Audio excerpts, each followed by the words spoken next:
ஆண்டவராகிய இயேசு கிறிஸ்துவின் விலையேறப்பெற்ற பரிசுத்தமுள்ள நாமத்தில் அன்பின் வாழ்த்துக்கள். இந்த காலை உங்களை சந்திப்பதில் மகிழ்ச்சி அடைகிறேன். நான் உங்களுக்கு ஆசீர்வாதமாய் மாறுவதாக. ஆமென். இந்திய தேசத்தினுடைய 76வது குடியரசு தின நல்வாழ்த்துக்கள் உங்களை யாவரையும் கர்த்தர் ஆசீர்வதிப்பார். ஆகஸ்ட் 15 சுதந்திர தினமாக அனுசரித்து வருகிறோம். ஜனவரி 26 குடியரசு தினம். ஆண்டவர் நல்லவர். ஆங்கிலேயர்கள் அடிமைகளாக இருந்த நம்மை ஆண்டவர் சுதந்திரம் வந்து ஒரு குடியரசாய் கர்த்தர் மாற்றினார். மகிழ்ச்சியாக இருக்கிறோம், சம்பாத்தியம் பண்ணுறோம், உழைக்கிறோம், எல்லாம் தெய்வ திட்டம். ஆண்டவருக்கு ஸ்தோத்திரம். ஆனால் மனிதர்களாகிய நம்மில் அநேகர் இன்னைக்கு சுதந்திரத்தை இழந்து பாவத்துக்கு அடிமையாய், சாபத்துக்கு அடிமையாய், பிசாசுக்கு அடிமையாய், வறுமைக்கும் தரித்திரத்துக்கு அடிமைகளாக இருக்கிறார்கள். அடிமைகளாக இருப்பது தெய்வ சித்தம் அல்ல. எப்படி மகாத்மா போன்ற அநேக மகான்கள் இந்தியாவின் சுதந்திரத்திற்காக, குடியரசுக்காக பாடுபட்டார்களோ, நாம் இன்றைக்கு ஆசீர்வாதமாக இருக்கிறோம் இந்த தேசத்தில். அதுபோல முழு உலகத்தின் விடுதலைக்காக, ஆசீர்வாத ரட்சிப்புக்காக 2000 வருஷத்துக்கு முந்தி, 2025 ஆண்டுகளுக்கு முந்தி இயேசு கல்வாரி சிலுவையில மரித்தார். அவர் இரத்தத்தினாலே நமக்கு ஒரு விடுதலையை வாங்கி தந்தார். ஆமென். ஒரு குடியரசாய் நம்மை மாற்றிருக்கிறார். நாம் இந்த உலகத்தில் வாழ்ந்தாலும் இம்மைக்குரியவர்கள் அல்ல, இந்த உலகத்துக்குரியவர்கள் அல்ல, பரலோகத்துக்குரியவர்கள். கர்த்தருக்கு ஸ்தோத்திரம். அப்படி அரசாட்சிக்குள் இருக்கிறோம். நம்முடைய ஆண்டவர் தேசத்தை உங்களுக்கு ஆசீர்வாதமாய் வைப்பார். இருக்கிற ஊரை உங்களுக்கு ஆசீர்வாதமாக்கி தருவார். இருக்கிற தேசத்தை உங்களுக்கு ஆசீர்வாதமாக்கி தருவார்.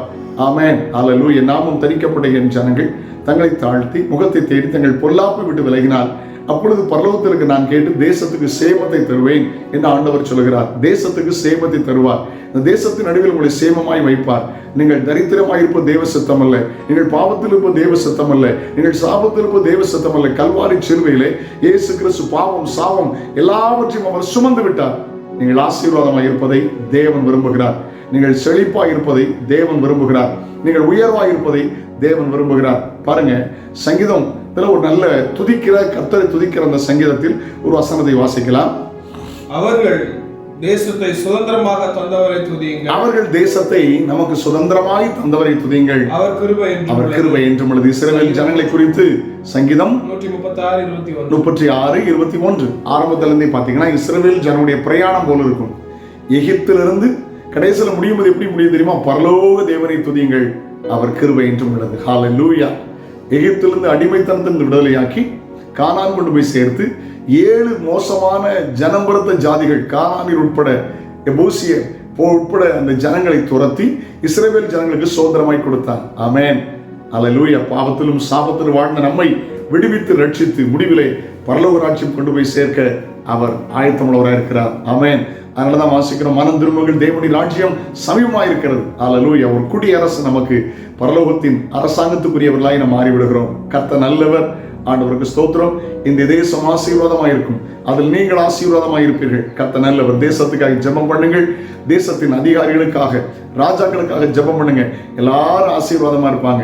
தேசத்தை கர்த்தர் உயர்த்துவார். தேசத்தின் நடுவிலே கர்த்தர்களை உயர்த்துவார். தேசமே பயப்படாதே, மகிழ்ந்து கலிகூறு, கர்த்தர் பெரிய காரியங்களை செய்வார்னு சொன்னது போல இயேசுவை சார்ந்து கொள்ளுங்கள். நீங்கள் ஆசீர்வாதமாய் இருப்பீர்கள். தேசத்தை உங்களுக்கு சுதந்திரமாய் தருவார். ஆமென். அந்த இயேசுவை உங்களை ஆசீர்வதிப்பார். ஜெபிக்கலாமா?